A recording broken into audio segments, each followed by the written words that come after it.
بسم اللہ الرحمن الرحیم۔ السلام علیکم۔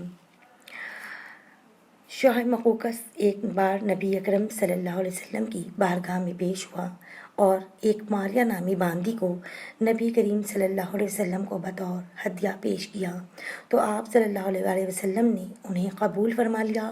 حضرت عائشہ رضی اللہ تعالیٰ عنہ روایت کرتی ہیں کہ جب حضرت ماریہ قبطیہ رضی اللہ تعالیٰ عنہ کو حمل ٹھہر گیا تو میں بہت پریشان ہو گئی تھی۔ اللہ تعالیٰ نے مجھے محمد صلی اللہ علیہ وسلم کو ماریہ کے بدن سے ایک بیٹا عطا فرمایا۔ رسول اللہ نے جس کا نام ابراہیم رکھا۔ حضرت ماریہ رضی اللہ تعالیٰ عنہ کا دودھ نہیں آتا تھا تو نبی کریم صلی اللہ علیہ وسلم نے حضرت ابراہیم کو دودھ پلانے کے لیے ایک بھیڑ خرید لی۔ حضرت ابراہیم بھیڑ کا دودھ پی کر ننھے منھے سرخ رنگ اور سفید صحت مند ہو گئے۔ ایک دن نبی کریم صلی اللہ علیہ وسلم نے حضرت ابراہیم کو اپنے کندھوں پر اٹھایا اور حضرت عائشہ رضی اللہ تعالیٰ عنہ کے حجرے میں لے گئے۔ حضرت عائشہ رضی اللہ تعالیٰ عنہ کو فرمانے لگے، اے عائشہ رضی اللہ تعالیٰ عنہ، دیکھو میرے بیٹا کی شکل میرے سے ملتی ہے۔ تو حضرت عائشہ نے جواب دیا کہ مجھے تو نہیں لگ رہا کہ حضرت ابراہیم کی شکل آپ صلی اللہ علیہ وسلم کے مشابہ ہے۔ نبی اکرم صلی اللہ علیہ وسلم نے فرمایا کہ دیکھو حضرت ابراہیم کو اللہ تعالیٰ نے کتنی صحت سے نوازا ہے۔ اس پر حضرت عائشہ رضی اللہ تعالیٰ عنہ نے سوکن ہونے کے ناطے فرمایا، جس بچے کو بھی بھیڑ کا دودھ پلایا جائے گا وہ موٹا تازہ ہی ہو جائے گا۔ حضرت عائشہ نے فرمایا، مجھے اس بیویوں پر غصہ آتا تھا جو اپنے آپ کو نبی کریم صلی اللہ علیہ وسلم کے لیے ہبا کر دیتی تھیں۔ میں سوچتی تھی کہ یہ کیسے ہو سکتا ہے کہ کوئی بیوی اپنے آپ کو ہبا کر دے۔ تو نبی کریم صلی اللہ علیہ وسلم پر اللہ تعالیٰ نے یہ وحی نازل فرمائی جس کا ترجمہ کچھ یوں ہے، آپ ان میں سے جسے چاہیں چھوڑ دیں اور جسے چاہیں اپنے پاس جگہ دیں، اور ان میں سے جسے آپ پھر بلانا چاہیں جنہیں آپ نے علیحدہ کر دیا تھا تو آپ پر کوئی گناہ نہیں۔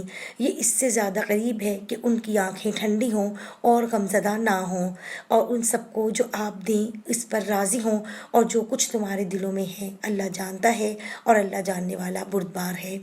سورہ احزاب۔ تو حضرت عائشہ رضی اللہ تعالیٰ عنہ فرمانے لگیں کہ مجھے ایسا لگتا ہے کہ اللہ تعالیٰ آپ کی ہر خواہش کو پورا کرنے میں بہت جلدی کرتا ہے۔ نبی کریم صلی اللہ علیہ وسلم کا معمول تھا کہ آپ صلی اللہ علیہ وسلم نے اپنی بیویوں کے پاس جانے کے لیے ایک ایک دن مقرر کیا ہوا تھا۔ نبی کریم کی باری جس بیوی کے گھر میں ہوتی ہے باقی سب وہاں آ کر جمع ہو جاتی تھیں۔ ابن ماجہ کی روایت میں ہے کہ ایک دن حضور صلی اللہ علیہ وسلم کی باری حضرت عائشہ کے گھر تھی کہ نبی کریم صلی اللہ علیہ وسلم کے باری کے مطابق رات کے وقت حضرت عائشہ کے گھر آئے تو وہاں حضرت زینب بھی حضرت عائشہ کے حجرے میں اجازت لیے بغیر آ گئی تھیں۔ نبی کریم کے علم میں نہ تھا کہ حضرت زینب بھی یہاں موجود ہیں۔ حضرت محمد نے حضرت زینب رضی اللہ تعالیٰ عنہ کو اندھیرے میں پکڑا تو حضرت عائشہ رضی اللہ تعالیٰ عنہ فرمانے لگیں، اے محمد یہ میں نہیں حضرت زینب ہیں۔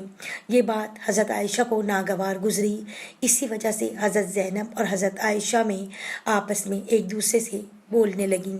بولتے بولتے دونوں کی آوازیں کافی بلند ہو گئیں۔ اتنے میں حضرت ابوبکر صدیق رضی اللہ تعالیٰ عنہ نے آواز دی، اے میرے آقا نماز کا وقت ہو گیا ہے۔ جب حضرت عائشہ رضی اللہ تعالیٰ عنہ نے اپنے والد کی آواز سنی اور گھبرا کر بولی کہ اے میرے والد صاحب، نماز ادا کرنے کے بعد مجھے خوب ناراض ہوں گے۔ اور ویسا ہی ہوا کہ نماز کی جماعت ہونے کے بعد حضرت ابوبکر صدیق رضی اللہ تعالیٰ عنہ حضرت عائشہ کے حجرے میں تشریف لائے اور حضرت عائشہ سے کافی ناراضگی کا اظہار کرتے ہوئے بولے، اے بیٹی، حضور اکرم سے بھلا اس طرح سے بات کرتے ہیں؟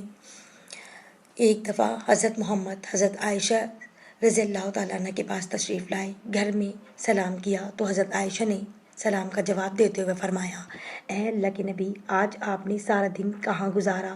حضرت محمد صلی اللہ علیہ وآلہ وسلم نے جواب دیا، اے عائشہ رضی اللہ تعالیٰ عنہ، میں آج حضرت سلمہ رضی اللہ تعالیٰ عنہ کے پاس تھا۔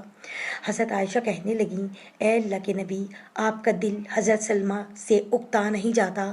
حضرت عائشہ رضی اللہ تعالیٰ عنہ نے حضور اکرم صلی اللہ علیہ وسلم کو ایک مثال دیتے ہوئے فرمایا، اے اللہ کے نبی، مجھے بتائیے گا کہ اگر آپ کا گزر ایک وادی سے ہو، وہاں ایک درخت ایسا ہو جس کے پتوں کو اونٹوں نے کھا لیا ہو، اور ایک درخت ایسا ہو جس پر ابھی تک کوئی اونٹ نہ آیا ہو، کیا تم اپنے اونٹوں کو کس درخت پر لے جانا پسند کریں گے؟ آپ صلی اللہ علیہ وسلم نے جواب میں فرمایا کہ میں اپنے اونٹ کو اس درخت پر لے جا کر جانا پسند کروں گا جس پر ابھی کوئی بھی جانور نہ آیا ہو۔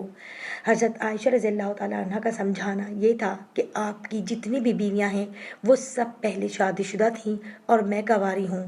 نبی کریم صلی اللہ علیہ وسلم حضرت عائشہ رضی اللہ تعالیٰ عنہ کی یہ بات سن کر ہنس پڑے۔ ایک دفعہ رسول اکرم صلی اللہ علیہ وسلم کے ہمراہ سفر پر جانے کے لیے حضرت عائشہ رضی اللہ تعالیٰ عنہ اور حضرت صفیہ رضی اللہ تعالیٰ عنہ کے نام پر پرچی نکلی۔ نبی کریم صلی اللہ علیہ وسلم حضرت عائشہ کو راستے میں مشورہ لینے کے لیے ہمراہ لیا کرتے تھے۔ حضرت صفیہ رضی اللہ تعالیٰ عنہ کو اس پر پیار آیا اور کہنے لگی، اے عائشہ، تم میرے گھوڑے پر سوار ہو جاؤ اور میں تمہارے گھوڑے پر سوار ہو جاتی ہوں، دیکھتے ہیں کہ نبی کریم کیا کرتے ہیں۔ حضرت صفیہ رضی اللہ تعالیٰ عنہ کے پاس رسول اکرم آئے اور سلام کیا۔ سفر کرتے ہوئے رات ہو گئی تو رات کو آرام کرتے وقت حضرت عائشہ رضی اللہ تعالیٰ عنہ آپ صلی اللہ علیہ وسلم سے کافی پیچھے رہ گئیں۔ وہ رسول صلی اللہ علیہ وسلم سے کوئی شکایت تو نہ کر سکتی تھیں۔ وہ گھوڑے سے اتری اور اپنے پیروں کو بچھو اور سانپ والی گھاس میں ڈال دیا اور اللہ تعالیٰ سے دعا کرنے لگیں، اے خدا، مجھ پر کوئی سانپ یا بچھو ہی ڈسنے کو بھیج دے۔ حضرت عائشہ رضی اللہ تعالیٰ عنہ فرماتی ہیں کہ ایک رات میرا جسم نبی کریم صلی اللہ علیہ وسلم کے جسم کے ساتھ لگ گیا تو نبی کریم صلی اللہ علیہ وسلم نے حضرت عائشہ سے فرمایا، اے عائشہ، تم مجھے اپنے رب کو یاد کرنے کی اجازت نہیں دیتی کہ میں اپنے رب کو راضی کر کے اس کا شکر گزار بندہ بن جاؤں؟ حضرت عائشہ رضی اللہ تعالیٰ عنہ نے فرمایا، اے اللہ کے نبی صلی اللہ علیہ وسلم، جیسے آپ بہتر سمجھتے ہیں ویسا ہی کر لیں۔ آپ صلی اللہ علیہ وسلم اللہ تعالیٰ کی عبادت میں مشغول ہو گئے اور اتنا روئے کہ آنسوں سے آپ صلی اللہ علیہ وسلم کے کندھے مبارک اللہ تعالیٰ کی یاد میں تر ہو گئے۔ پھر آپ صلی اللہ علیہ وسلم بیٹھ کر اللہ کی یاد میں مشغول ہو گئے اور قرآن پاک کی تلاوت کرتے رہے۔ آپ اتنا روئے کہ آپ کے پہلو آنسوں سے تر ہو گئے۔ پھر آپ لیٹ کر اللہ تعالیٰ کی عبادت کرنے لگے اور آپ کی آنکھوں سے اتنے آنسو بہے کہ زمین بھیگ گئی۔ جب حضرت بلال رضی اللہ تعالیٰ عنہ آپ کے یہاں تشریف لائے اور فرمانے لگے، اے اللہ کے نبی، کیا اللہ تعالیٰ نے آپ کے سارے گناہوں کو معاف نہیں فرما دیا؟ آپ صلی اللہ علیہ وسلم نے بلال رضی اللہ تعالیٰ عنہ کو جواب دیا، اے بلال، کیا میں اپنے رب کا شکر گزار بندہ نہ بن جاؤں؟ اسی رات اللہ تعالیٰ نے نبی کریم صلی اللہ علیہ وسلم پر یہ آیت نازل فرمائی جس کا ترجمہ یہ ہے، یعنی زمین آسمان کی پیدائش میں، دن رات کی گردش میں اہل عقل کے لیے نشانیاں ہیں۔ جو اللہ تعالیٰ کے ذکر کھڑے بیٹھے اور لیٹ کر کرتے ہیں وہ زمین اور آسمان کی پیدائش پر غور کرتے ہیں اور وہ کہتے ہیں، اے ہمارے رب، تو نے یہ سب کچھ باطل پیدا نہیں کیا، تو پاک ہے، ہم کو آگ کے عذاب سے محفوظ فرما۔ اللہ تعالیٰ سے دعا ہے کہ اللہ تعالیٰ ہم کو نیک کام کرنے کی توفیق عطا فرمائے۔ آمین ثم آمین۔